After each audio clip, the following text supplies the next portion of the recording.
বাংলাদেশ থেকে ভারতের সীমান্তবর্তী এলাকায় বন্যার জল প্রবেশ করছে, যা ধীরে ধীরে ভয়াবহ আকার ধারণ করছে। শনিবার বিকেল থেকে বাংলাদেশের গোমতীর বাঁধ কেটে দেওয়ার ফলে বাংলাদেশের ভেতরের গ্রামগুলি দ্রুত জলের নিচে চলে যায়, যা শেষ পর্যন্ত ভারতেও প্রভাব ফেলছে। কলমছড়া থানার অন্তর্গত সীমান্তবর্তী এলাকাগুলিতে এখনও পর্যন্ত এই বন্যার জল প্রবেশ করছে, যা দ্রুত বাড়ছে।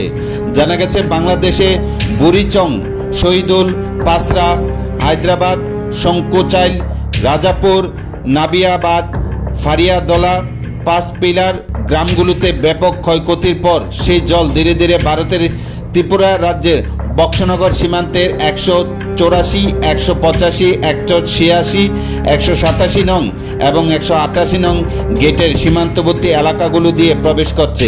এতে করে কলসিমুড়া নগর, বক্সনগর দক্ষিণপাড়া, বাগবের এবং আদমপুর এলাকায় সীমান্তবর্তী অঞ্চলগুলি প্লাবিত হয়েছে। বন্যার জল সীমান্তের কাঁটাতারের বেড়া পেরিয়ে ভারতের ত্রিপুরা রাজ্যে অভ্যন্তরে প্রবেশ করে ব্যাপকভাবে জলমগ্নতা সৃষ্টি করছে। এই বন্যার জলে ইতিমধ্যে বক্সনগর নগরের কয়েকটি বাড়ি প্লাবিত হয়েছে এবং জলস্তর দ্রুত বাড়ছে। এই পরিস্থিতিতে সীমান্তবর্তী এলাকাগুলির বাসিন্দাদের মধ্যে কৌতূহল এবং আতঙ্ক সৃষ্টি হয়েছে। বন্যার জলের প্রভাব এবং এর ভয়াবহতা বিবেচনা করে স্থানীয় প্রশাসন এবং জনগণ সবাই সতর্ক রয়েছে। যাদের সম্পদ এখনও জলের মধ্যে, তাদের সম্পত্তি এবং জীবিকা রক্ষার চেষ্টা করছেন। সংবাদ মাধ্যমে এই নিয়ে রবিবার বিকেল 3:30 বিস্তারিত জানান এলাকার ক্ষতিগ্রস্ত পরিবারের সদস্যরা।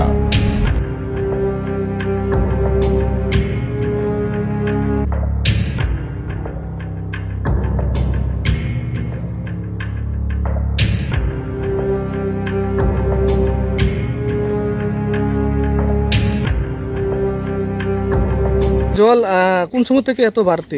কালকে ছিল একদম ওই খোটাটার কাছে, আজকে একদম আজকে পুরা জলটা বেড়েছে। এটা কোন জায়গা? এটা হলো নগর। এর আগে কেমন জল হয়েছিল এখানে? 88, আমরা তো ছোট ছিলাম, 88 সনে নাকি এরকম বন্যা হয়েছিল। কি বাংলাদেশ থেকে আসছে জল? এটা জলটা বাংলাদেশ থেকে আসছে, এখনো আসতে আছে। বাড়ি ঘরে জল ঢুকছে? হ্যাঁ ঢুকছে, অনেক বাড়ি ঘরে জল আছে। ওদের বাড়িতে একদম নিচে ঘরের মধ্যে। এটা কি কলসিমুড়া নগর? এটা কলসিমুড়া নগর। এই জায়গাটা বাংলাদেশ কোন জায়গা ধরে? হ্যাঁ, বাংলাদেশ কোন জায়গা? বাংলাদেশ হলো শঙ্কুচাইল, পাসরা এলাকাতে, নগর সীমান্তে এত জল। বৃষ্টি তো নাই 2-3 দিন যাবত, কিন্তু এত জল কোথায় থেকে আসে? এটা তো বাংলাদেশের জল। এত পরিমাণ জল বাংলাদেশ থেকে আসে? আপনার এই নগর, ভারতের নগরে জল অলরেডি আইসে গেছে না? হ্যাঁ, অলরেডি আইসে গেছে। আজকে 3 দিন যাবত জল শুধু বাড়তেছে। 3 দিন ধরে জল বাড়তেছে? এর আগে এমন হয়েছে নি কোনদিন বা জল আইসে এত? তখন অত একটা 74-এর একটা বন্যা গেছে, ঠিক তদ্রুপ এরকম। আর 83-র একটা বন্যা গেছে এরকম। আর 24-এর একটা বন্যা আজকে দেখা দিল। কত পরিমাণ জল আছে এখানে? এখানে প্রায় 12 থেকে 14 ফুটের নিচে হবে। মানে 3 দিন ধরে জল আইতাছে নাকি? জল কি বাড়তাছে না কমতাছে? বাড়তেছে। বাংলাদেশ থেকে বাড়তাছে, এদিকে আসতেছে? এদিকে আসছে। কতটুকু পর্যন্ত গেছে ভারতের ভিতরে? মোটামুটি কতটুকু বলতে আমি এইটুকুকে অত বুঝতাম পারছি যে এটা আমাদের এই যে 150 গজ এরিয়া, এই 150 গজ এরিয়ার ভিতরে পুরো বাড়িঘর ডুবে গেছে। হ্যাঁ, মোটামুটি বাড়িঘর অত উঠানে উঠে গেছে। আর আরেকটা দিক ফেন্সিং ফারিও আবার 150 গজের ভিতরেও অনেক বাড়িঘরে ঢুকছে। আচ্ছা, মানে এখানে কি কোনো বাড়িঘর ডুবছে? জলের মতো তোলা হয়েছে আমরা ভারতের?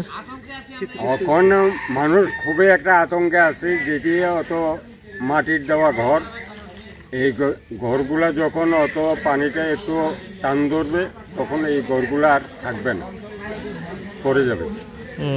তাই অত অনুরোধ করছি, অত সরকারের প্রতি যাতে কোনো সাহায্য যদি দেওয়া যায় তাহলে সবচেয়ে বেটার হবে।